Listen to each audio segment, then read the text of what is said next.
Dracula is in the house. In the house. hppodcraft.com.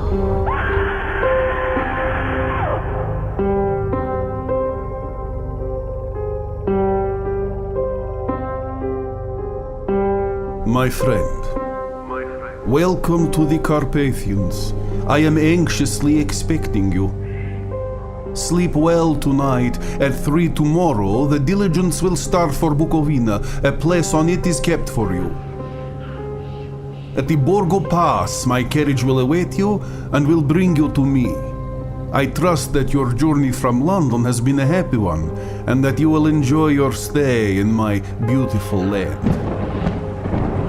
Your friend, Dracula.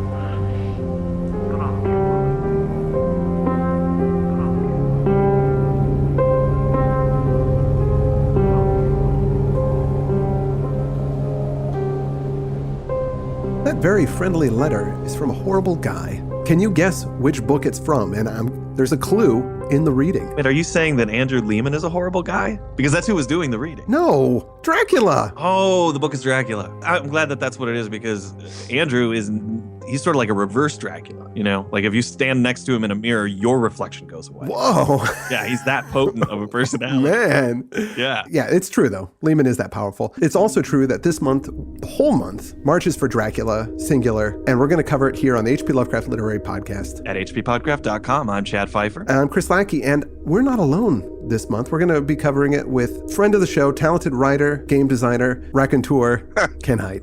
Welcome to the show, Ken. Hey, thanks for having me, guys. I thought having you on the show was a good idea because you just finished up a Kickstarter for your Dracula project, and I was hoping you would tell us a little bit about it. The project is called the Dracula Dossier. It's a campaign, an improvisational campaign for my vampire spy thriller role-playing game, Night's Black Agents. It's about burned spies fighting vampires. The central conceit of the Dracula Dossier is that the novel Dracula was a British Home Office disinformation campaign to cover up their failed attempt to recruit a vampire in 1894. The original draft of Dracula by Bram Stoker was the after-action report of this operation. The ministry cut out all of the sources and methods and then had the remaining part of the novel published. What we are doing is we are unredacting Dracula. We are putting back in the elements that reveal the secret that this was a spy operation gone wrong. The game is about you, Jason, Bourning your way through fighting both the conspiracy that's running Dracula and Dracula's counter-conspiracy that is obviously his attempt to restore himself to full power in Europe. Wow. It's pretty awesome. I backed it. I can't wait to get a hold of the stuff. I think it's going to be super fun. It's crazy that this business manager from a theater wrote this novel, and it has led to so many incredibly creative world building things like this, and film and plays, and this book is a starting point for so much great stuff. Don't some people say that Bram Stoker didn't really write it? Isn't that kind of a rumor that's going around? That was something that Lovecraft at least sort of put about and heard. I want to assume he heard. He's not in the habit of lying in his letters. But he said that he met a woman who knew the guy who put Dracula into shape, that it was a confused mess. When either she got it or he got it, they straightened it out as his sort of ghostwriter or fix-up, which I don't think is. If you look at the rest of his novels, they're certainly serviceable. They're readable. One or two of them are actually pretty good. Lair of the White Worm, I think we can draw a curtain over because it was written at the very tail end of his life when he was dying of whatever was killing him. Yeah, post-stroke, I believe. But most of his novels are relatively straightforward, and plenty of people write one masterpiece and not a lot of other great novels. True. If he were a Bronte, no one would be saying he didn't really write it. Why are male novelists always being attacked? I know. What is that? When will male novelists get the respect they deserve? I know. Actually, didn't Bram Stoker die pretty poor? I believe he had to request some dispensations from the government in order to survive. And I don't think Dracula paid many bills for him. In fact, I don't think this became a hugely popular novel until the films came out. Isn't that right? I think it was the play that actually sort of picked it off. I mean, that was like a giant, huge, never closes on the West End and never closes on Broadway type sensation. And I think that drove a lot of the sales of the books. Didn't Bram Stoker stage a version of this play himself? He did like a one-night version of it. Yeah, he did it to get the copyright of the novel for the play. Back in those days, if you didn't do a theatrical version, you didn't necessarily own the copyright in the theatrical version. And so weird. he had to do that so that if he wanted to adapt it as a play later on, which I suspect he did, given that, he was working at the Lyceum for Henry Irving, he writes Dracula as a villain very much sort of in tune with the kinds of parts Henry Irving plays. You can see that he's intending to sort of have some set pieces and theatrical scenes as you read through it, but he never gets around to doing it. Legend is that Henry Irving walks in on the basically wooden read through the script in a hurry version of it and says dreadful and walks out, and then that is the end of it, and Bram can never get him to look at doing a real version of it. What a tragedy. Yeah, I heard that his version of it was 4 hours long and very hard to get through, but they were really just doing it to to get that copyright. Yeah, he was obviously a busy guy, and he sort of wrote a few sort of interstitial bits and then ran out of time to do it and just started clipping pieces out of the galley proofs and pasting them down and calling it a play script. Wow. This whole story is done, if you haven't read Dracula, through correspondence and newspapers. Just shut off your computer and go read Dracula, for God's sake. Stop right now, go read it, then come back. Either that or go and watch Dracula 2000. Same thing. Yeah, it's the finest adaptation that we know of. Yeah, I think by common agreement. Sure, let's say agreement. Fine. Let's go with the 50-cent word instead of the $3 word.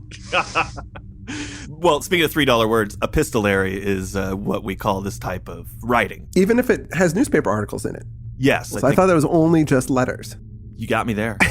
Zing, Pfeiffer. I mean, I know that this is a device. It dates back to the 1400s, and generally it was letters. Letters would be inserted into texts in order, but a lot of times articles from the news as well. I mean, we've certainly read a lot of stuff where that happens. Sure.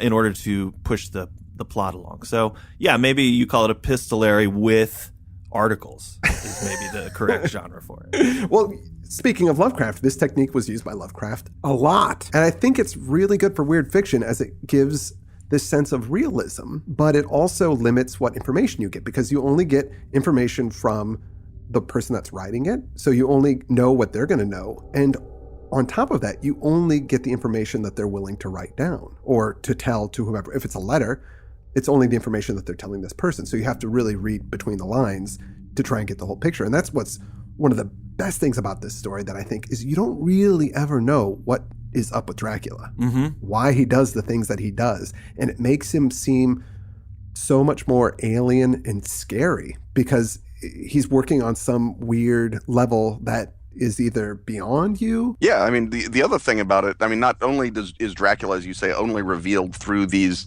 records and documents assembled by his enemies, the whole story is only revealed piecemeal and through these sorts of not quite random, but certainly arbitrary documents. And so, although it begins by explaining that this is an exact record contemporaneously taken, even within the novel's text itself, it questions that because Dracula, spoiler, busts in and burns all of the records, and only Mina's typed copy survives. So you don't even have the original records fictively. You only have Mina's version of the original story. And on a meta level, what this does is it simultaneously reassures the reader that he's in a real world of newspaper cuttings and diaries and phonographs, but it also creates a very mediated sense of the world's reality because you're always aware that you're reading it through someone's viewpoint.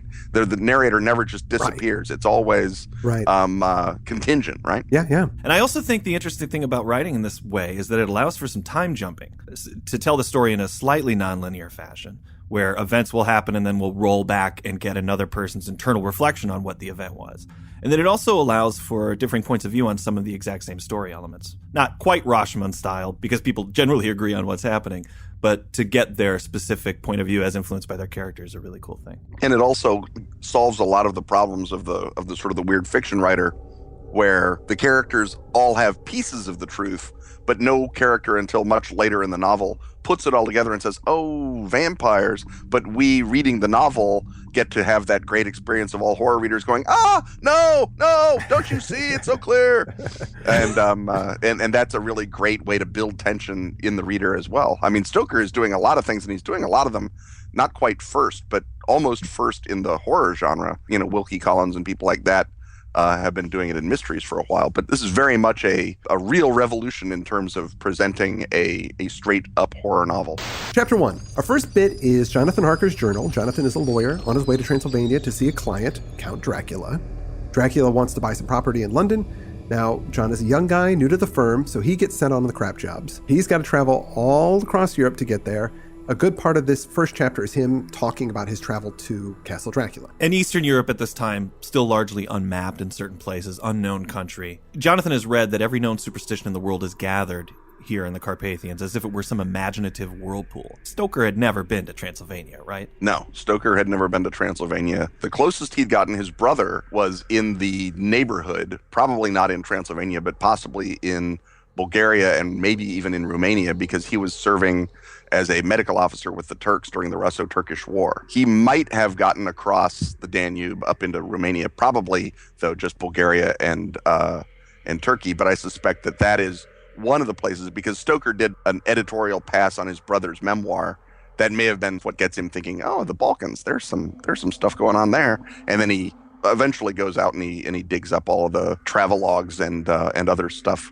But in the first version of the novel, when he starts scripting it, he thinks he's going to set it in Styria, just like Carmilla is set in Styria in Austria. So his whole travel through this area, folks are warning him vaguely about the castle and Dracula. Mostly, I think it's a language issue because he speaks German and they speak some German as well, but mostly speak Romanian. They conveniently forget their German when they don't want to tell him things. Right. And, we had talked earlier about you'll get, with the way that this is written, sometimes if somebody's writing a letter, they show themselves in a certain way, and then in their diaries, it might be a little different. And I thought, Harker comes off as a really good guy. But since this is his diary, you get really revealing gems like the women looked pretty, except when you get near them. He becomes a real character. I like him as we're getting closer to the castle. So after some traveling, he gets to an inn. An old lady gives him a crucifix to help him out, though Harker doesn't like idolatry because that's a Catholic thing and he's a Protestant, but he still wears it. He's English and therefore polite. Yeah, exactly. Actually, I think his English politeness is one of the things that Dracula very intelligently preys upon as part of his capture. Now, she's saying that she wants to give him the crucifix because it's the eve of St. George's Day, and at midnight, all the evil things hold sway. So a carriage takes him up to a pass where he's supposed to meet Dracula's coach. The coach shows up, and it's got a creepy driver with a beard who takes him for a ride through the woods. This is the first hardcore weird thing in the book for me, it was, where it takes him around, kind of around in circles for a while. It becomes dreamlike in a way. And then there's wolves, and then the driver scares off the wolves, and you don't really understand what's going on, and he eventually falls asleep. When he starts driving him around in circles, isn't this because he's waiting for it to turn midnight? Is it? I thought those blue lights that are shimmering everywhere, Dracula later explains, these blue lights show off where treasure is hidden, and I assume that's Dracula's treasure, and he's going everywhere and sort of extinguishing these lights. He gets out of the coach, he puts them out. Right? He's doing this over and over later after they're done driving in circles. I don't think that it's Dracula's treasure. What I think he's doing is he's going and he's marking where various pieces of buried treasure are in the area so that he can go dig them up later. I mean, he's an aristocrat, and he's an aristocrat in a land that is literally dead. He doesn't have, people coming and paying him his rent for farming in, Dracula Valley. He has to dig up treasure so that he can spend all of his Habsburg doubloons buying London real estate. Yeah, because he's got all of his treasure at his castle. That one room that later on Jonathan goes into, there's just a big pile of treasure sitting there. Yeah, and I think that this is where he gets it, is once a year he goes out, he checks where there's more treasure to dig up, because obviously, people have been dying in Romania since the Romans, and probably well before that. Well, I had thought for some reason that he had gone out and buried it a long time ago and was just going, like that was his bank. He'd go out and dig up some when he needed it. But it makes far more sense what you're saying. Some of it might well have been stuff that he buried long ago. I mean, we don't know what his habits are. And later on, Van Helsing says he has a child mind. And so maybe that might have been his, well, I better dig a hole and bury my treasure. Oh, where did I put it? Damn it. Wait for St. George's Day again. At the very least, he was making a good amount of money from the Dracula Valley salad dressing. It was a big seller at the time. The structure of this novel is pretty interesting. To me, the story really starts when we get an introduction to the team of characters that are going to be there throughout the story. Lucy, Mina, Quincy, all of these guys. But the novel doesn't start with them. It starts by first going to Transylvania, and we see Dracula's realm, and we see him in his realm and all its strangeness. We meet him there. And then we take him to the modern world to see him out of context. To me, it seems like this is very similar to later monster movies like King Kong or Crocodile Dundee, where that's a monster movie, right? But that sort of thing where we go to the exotic setting and then we bring it to the modern world. But is that a common way that a book would have been structured before then? It seems like an odd place to start. I'm not necessarily sure how common or uncommon it is. One of the things that is being done in horror and to a larger extent in literature is bringing things out of the fictive and into the real world. Arthur Machen around this time has also been writing sort of weird fantasy novels that are set in recognizable parts of Britain and set in London even. You've got the Barchester novels by Trollope.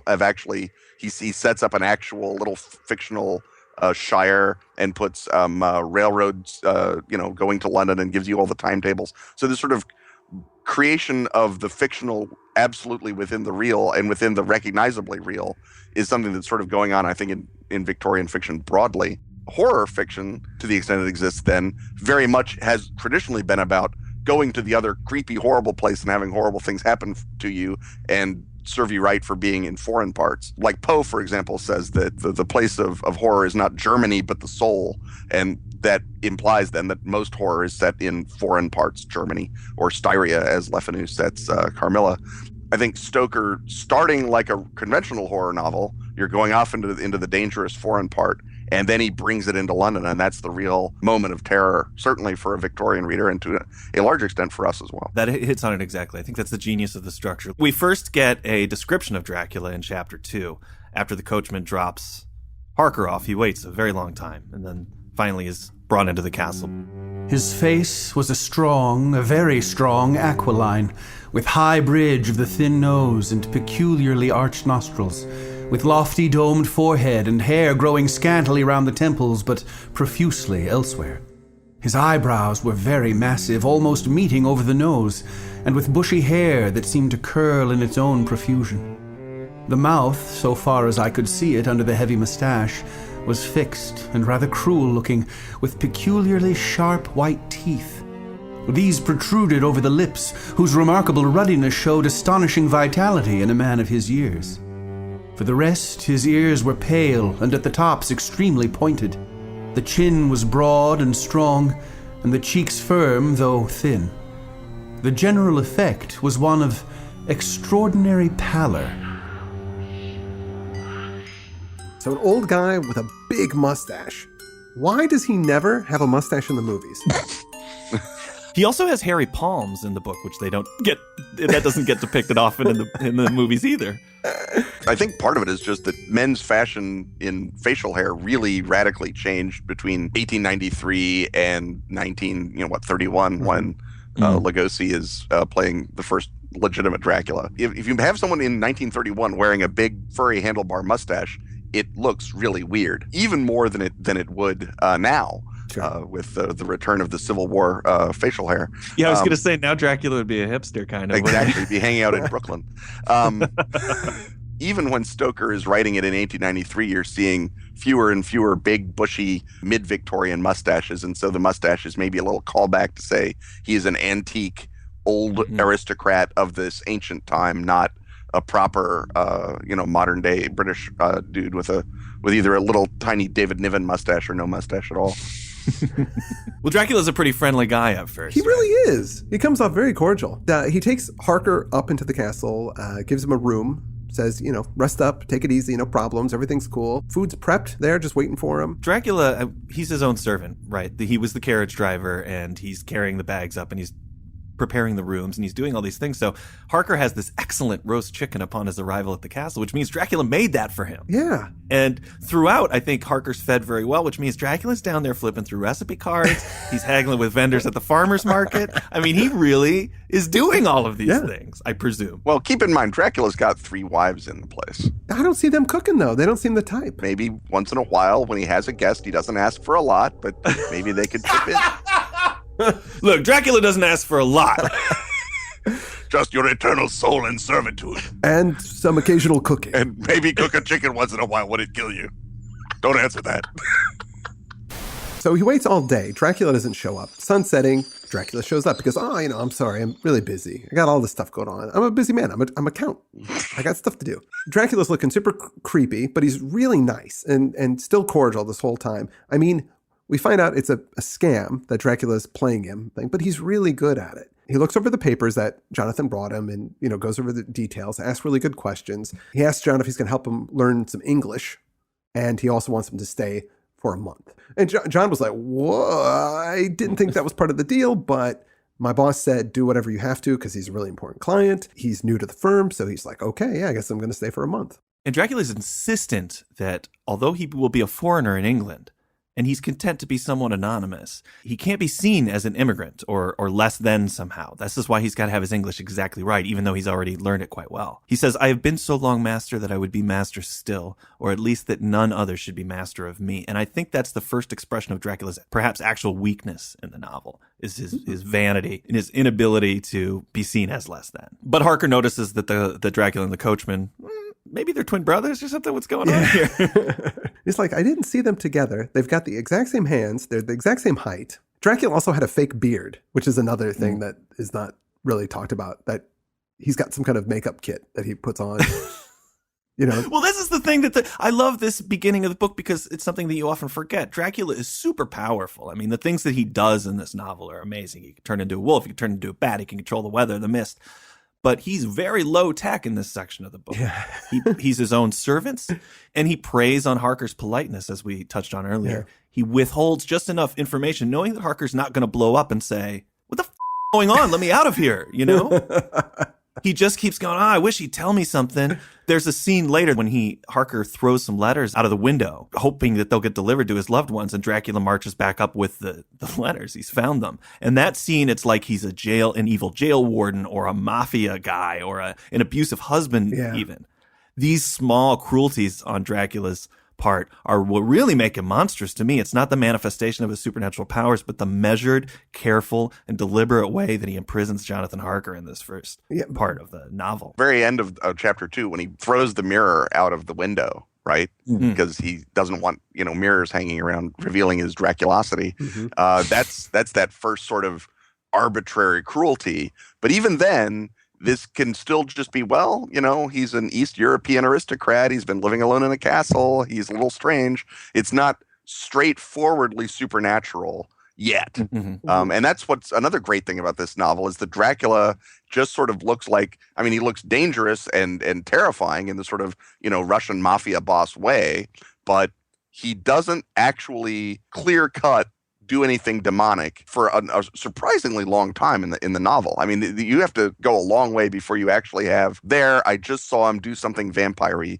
This is for real. Mm-hmm. And so the degree to which the novel lets you maintain that readerly skepticism that is so powerful when it is overthrown and finds other ways to make Dracula scary, like you mentioned, that's one of the really great things that Stoker does that I don't think people give enough credit to, because everyone has read Dracula a million times or they've seen the movies, and so they're retro casting their knowledge of the fact, like you say, that he has all these magic powers back to the opening of the novel, and then ignoring the fact, like you say, that he is doing this sort of weird jailery type stuff. It's savage and tyrannical, but it's still human. Yes, and bullying and a lot of those human touches, even on the part of when Harker first shows up at the castle and nobody's there to meet him, and he's had this weird carriage ride, and he has to wait this interminable amount of time for somebody to come out and greet him in the night in a strange place. I think everybody can relate to something like that when you're in an odd situation and nobody's there to help you, and that feeling of helplessness and anxiety of what's to come next. That to me is more frightening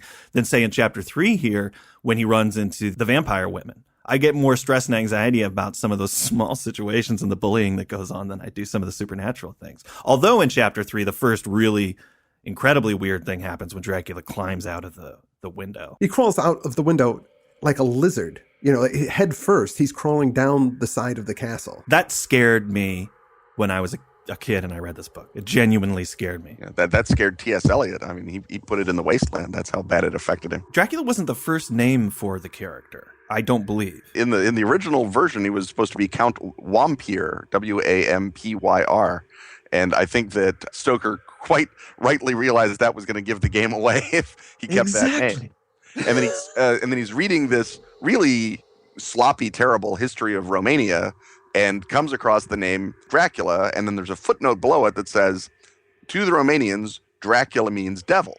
And he's like, well, bam, there we go. No one is going to know this footnote. No one knows anything about Romania or Romanian history. Right. I can call this Dracula. There's like this real Dracula apparently in this Romanian history book, so I can sort of hint that maybe it's this guy.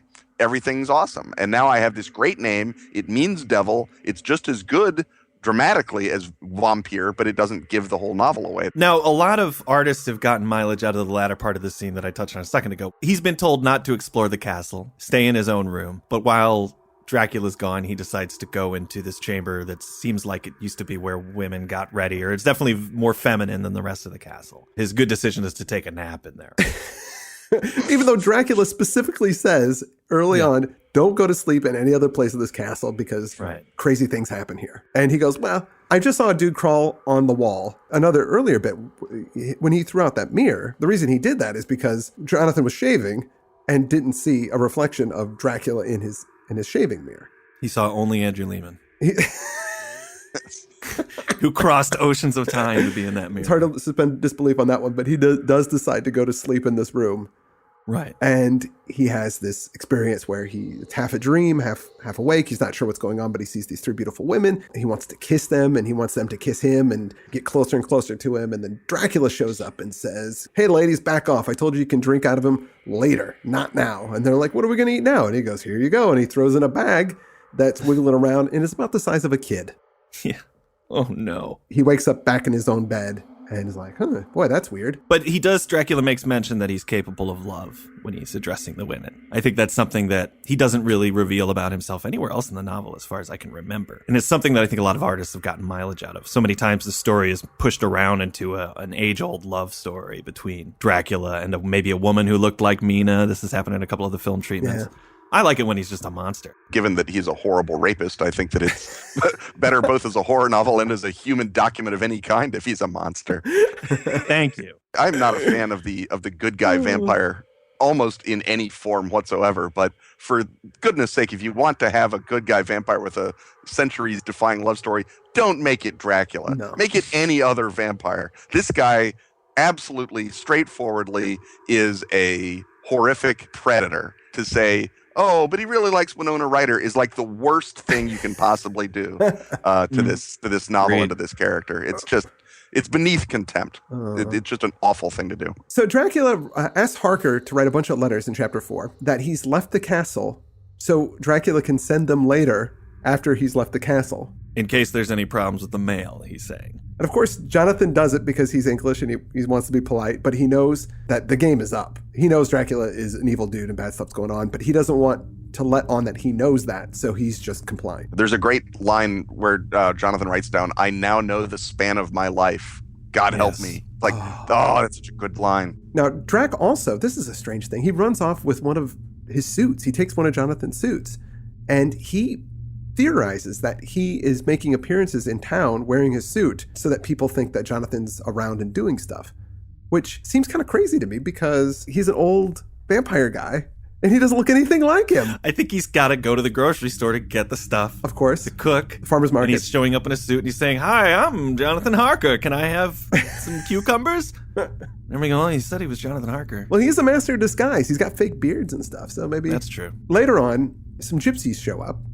They call them something else. What do they call them? Sgani. I mean, that's Romany, the Roma. They come into the courtyard, which is, I guess, not uncommon, he says, that wandering people will find a castle and sort of hang out there for a while and do some odd jobs and things and become a part of it, and then they'll move on again.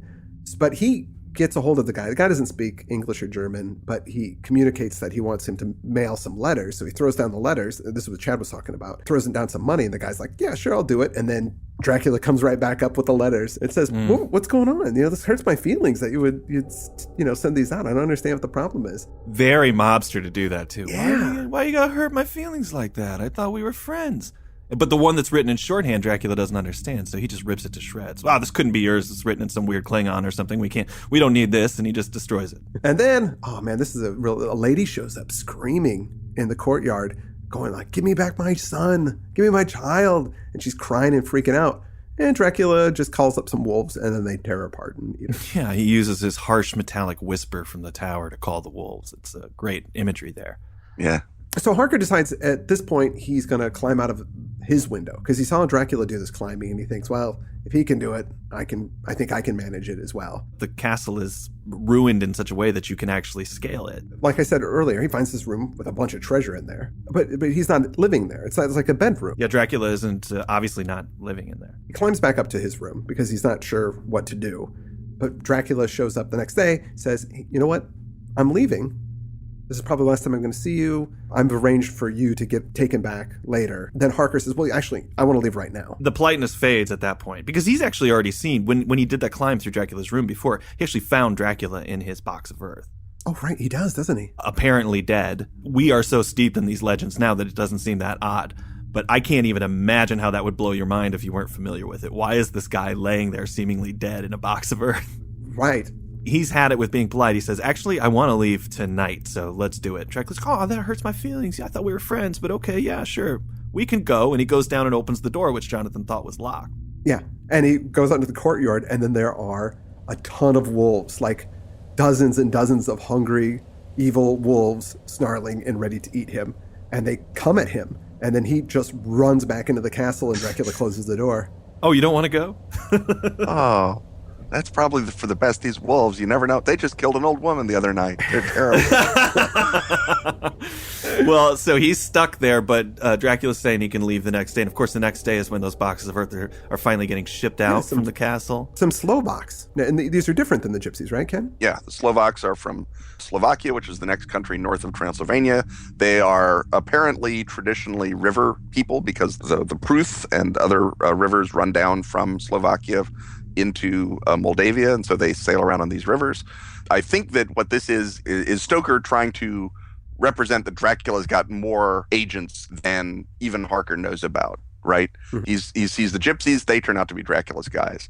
Now there's Slovaks, they're going to be Dracula's guys, and it's the sense that Dracula has sort of got this web of people all around, and also it provides Stoker with another little chance to sort of rehearse his, guide to Transylvania knowledge and put things in for a little verisimilitude. Absolutely. The Slovaks laugh at Jonathan as he cries out the window to them. And again, it's the abusive husband, he's also friends with the chief of police. This horrible realization. So Dracula takes off. Harker's on his own, and he makes a plan that he's gonna climb out the window and just go for it. Remember, this is his journal, so he has to write this before he actually makes the attempt, so we don't know whether or not he's going to make it. And then that's when we cut away over to Whitby, and we start to learn about the lives of his fiancée, Mina, and her friend Lucy, all of the multiple suitors that Lucy has, the people that are going to form the core team that is going to confront Dracula. Well, we didn't get through as many chapters as we were hoping because this story's got too much awesome stuff to talk about. It really does. We'll be back next week with part 2 of Dracula. Ken, thank you so much once again for coming on the show. Oh, no, thanks a lot, guys. Thanks for having me on. And if you get a chance, pick up Ken's role-playing game, Night's Black Agents. It is available now. His supplement to that role-playing game, The Dracula Dossier, will be available in August. And listen to Ken and Robin Talk About Stuff, my podcast, which is the best non-weird fiction-centered podcast around, as far as I'm concerned. Absolutely. I would agree. On the way out, I'm going to play a little throwback novelty rock. Since it's Marches for Dracula, this is Batman, Wolfman, Frankenstein, or Dracula by the Diamonds. And that's all we have for this week. My name is Chad Pfeiffer. I'm Chris Lackey. And I'm Kenneth Hite. And you've been listening to the H.P. Lovecraft Literary Podcast. At hppodcraft.com. hppodcraft.com. I love to take my baby to a movie show so I can try to smooch her while the lights are low. But she won't cuddle to a story of romance. There's only one way I've got a chance.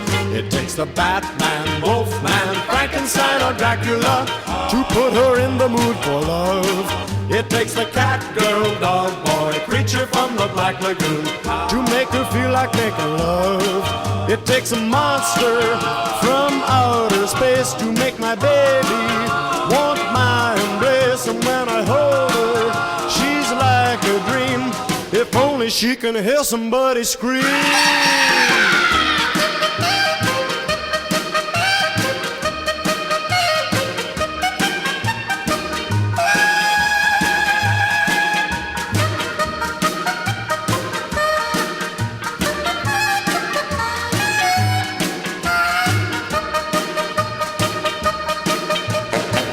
She doesn't go for parking down in Lover's Lane, and lots of moonlight doesn't drive this girl insane. She thinks that dreamy music really is a bore, but I found out what she's looking for. It takes the Batman, Wolfman, Frankenstein, or Dracula to make her tender as can be. It takes a cat, girl, dog, boy, creature from the Black Lagoon to get her making love with me. If there's a madman whose teeth are curled, who grows a bed bug that wrecks the world, she gets romantic. It's really quaint when all the other women start to faint.